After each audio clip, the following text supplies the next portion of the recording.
এই দেখো বন্ধুরা, আমি আজকে নিরামিষ ঝোল করেছি। এর মধ্যে কি কি দিয়েছি না, সজনের ডাঁটা আর দিয়েছি শিম, বেগুন, পেঁপে দিয়ে একটা নিরামিষ ঝোল। খুব ভালো লাগে। বড়ি দিয়েছি অবশ্যই, আর নামাবার সময় একটু ধনেপাতা দিয়েছি। এটা কেমন করে করেছি আমি তোমাদের সঙ্গে শেয়ার করছি। এটা সব সবজিটা আমি একটু প্রেশারে একটু সিটি মেরে নিয়েছিলাম হালকা করে, কারণ বেশি সিটি মারলে এটা গলে যাবে। ওই জন্য একটা সিটি মেরেছি।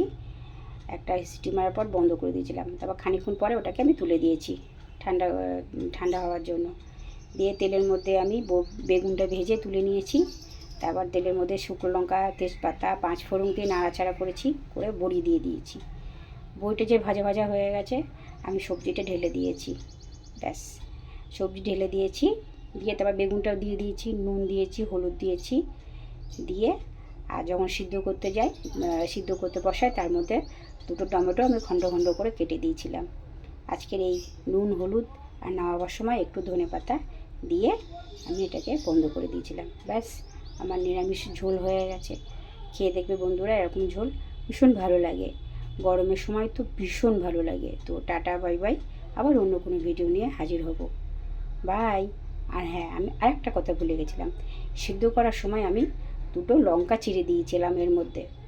তো লঙ্কার কথা বলতে ভুলে গেছিলাম, মনে পড়তে, তাই এখন তোমাদেরকে আমি বলে দিলাম। বাই।